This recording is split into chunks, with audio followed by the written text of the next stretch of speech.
Hi friends, welcome to Renna வீட்டு சமையல். ரென்னா வீட்டு சமையலில் இன்றைக்கி ரொம்ப சுவையான காரசாரமான வறுத்தரைச்ச சிக்கன் கிரேவி தான் பார்க்க போகிறோம். மசாலாலாம் வீட்டிலே அரைச்சி சேர்த்துருக்கனால இந்த சிக்கன் கிரேவி ரொம்ப சுவையாக இருக்கும். இட்லி, தோசை, சப்பாத்தி எல்லாத்துக்குமே தொட்டு சாப்பிட்றதுக்கும் சாதத்தோட கலந்து சாப்பிட்றதுக்கும் ரொம்ப சுவையாக இருக்கும். அந்த சுவையான வறுத்தரைச்ச சிக்கன் கிரேவி ரொம்ப சுவையாகவும் எளிமையாகவும் எப்படி செய்கிறதுன்னு வாங்க பார்த்துடலாம். வறுத்து அரைச்ச சிக்கன் கிரேவி பண்ண போகிறோம். அதுக்கு முதல்ல 2 டேபிள் ஸ்பூன் அளவுக்கு தனியா சேர்த்துக்கலாம். கூடவே காரத்துக்கு தகுந்த மாதிரி காய்ந்த மிளகாய் எடுத்திருக்கேன். 10 காய்ந்த மிளகாய், தனியா, காய்ந்த மிளகாய் 2த்தையும் சேர்த்துட்டு மிதமான தணலில் வச்சு நல்லா வறுத்துடலாம். மசாலாவை எண்ணெய் சேர்க்காமல் ட்ரையாக தான் வறுக்கணும். இந்த மாதிரி ஃப்ரெஷ்ஷாக மசாலா அரைச்சி வச்சு நம்ம சிக்கன் கிரேவி பண்ணும்போது ரொம்ப சுவையாக இருக்கும். தனியா, காய்ந்த மிளகாய் வறுபட்டு வந்துருச்சு. அதுக்கப்புறமா இதில் ஒரு சின்ன துண்டு பட்டை, 2 கிராம்பு, கொஞ்சமாக ஜாதிபத்திரி, மராட்டி மொக்கு, ஒரே ஒரு ஏலக்காய் சேர்த்துக்கலாம். சேர்த்துட்டு மறுபடியும் நல்லா வறுத்துடலாம். பட்டை, கிராம்பு, ஏலக்காய்லாம் நல்லா வறுபட்டு வந்துருச்சு. அதுக்கப்புறமா மிளகு 1 ஸ்பூன் அளவுக்கு சேர்த்துக்கலாம். சீரகம் 1 ஸ்பூன் அளவுக்கு, அதுக்கப்புறமா சோம்பு 1 ஸ்பூன், 3மே ஒரே அளவாக எடுத்துக்கலாம். சேர்த்துட்டு மறுபடியும் நல்லா வறுத்து விட்டுடலாம். எதனால் சோம்பு, மிளகு, சீரகத்தை கடைசியாக சேர்த்தனா மற்ற எல்லா பொருட்களும் வறுபடுறதுக்கு நேரம் எடுக்கும். ஆனால் இது சீக்கிரமாகவே வறுபட்டுரும். அதனால் எல்லா மசாலா வறுத்த பிறகு நான் கடைசியாக தான் சேர்த்துருக்கேன். நம்ம சேர்த்த மசாலாலாம் நல்லா வறுபட்டு வந்துருச்சு. இப்போ அடுப்பு ஆஃப் பண்ணிவிட்டு நல்லா ஆற வச்சிடலாம். ஆறினதுக்கப்புறமா மிக்சியில் சேர்த்துட்டு நல்லா அரைச்சிட்டு வந்துடலாம். சிக்கன் கிரேவி பண்ணுறதுக்கு அடுப்பில் கடாய் வச்சுருக்கேன். இப்போ 3 ஸ்பூன் அளவுக்கு எண்ணெய் சேர்த்துக்கலாம். எண்ணெய் சூடாகி வந்துட்டு கோழி சூடுன்றதுனால நான் 1 ஸ்பூன் அளவுக்கு வெந்தயம் எடுத்துருக்கேன். வெந்தயம் சேர்க்கும் போது குளிர்ச்சி ஆகும். அதனால் வெந்தயம் 1 ஸ்பூன் சேர்த்துக்கலாம். கூடவே கொஞ்சமாக கல்பாசி, அதுக்கப்புறமா 1 ஸ்பூன் அளவுக்கு சோம்பு சேர்த்துக்கலாம். கூடவே பொடியாக நறுக்கி வச்சுருக்கிற 4 பெரிய வெங்காயம் சேர்த்துட்டு நல்லா கலந்து விட்டு வதக்கி விட்டுடலாம். வெங்காயம் நல்லா வதங்கணும், நல்லா வதக்கிடலாம்.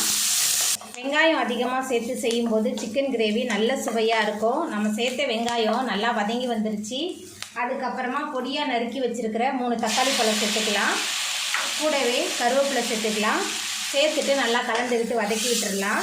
வெங்காயம், தக்காளி வதங்குறதுக்காக கொஞ்சமாக கல் உப்பு சேர்த்துக்கலாம். அப்போ சீக்கிரமாகவே வதங்கி வந்துடும். நல்லா கலந்து விட்டு வதக்கி விட்டுடலாம்.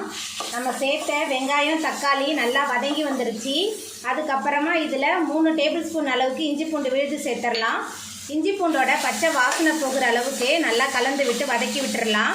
வெங்காயம், தக்காளி நல்லா வதங்கி இஞ்சி பூண்டோட பச்சை வாசனை போயிடுச்சு. அதுக்கப்புறமா இதில் நம்ம சுத்தம் பண்ணி வச்சுருக்கிற சிக்கன் சேர்த்துக்கலாம். இன்றைக்கி நான் 3/4 கிலோ அளவுக்கு சிக்கன் எடுத்திருக்கேன்.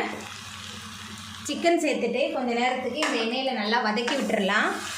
சிக்கன் சேர்த்துட்டு நல்லா கலந்து விட்டு வதக்கியாச்சு. சிக்கன் எந்த அளவுக்கு நல்லா வதங்கணும்னா சிக்கனில் உள்ள தண்ணிலாம் வெளியாகணும். அந்த அளவுக்கு நல்லா வதங்கி வரணும். அப்போ தான் சிக்கன் கிரேவி நல்ல சுவையாக இருக்கும்.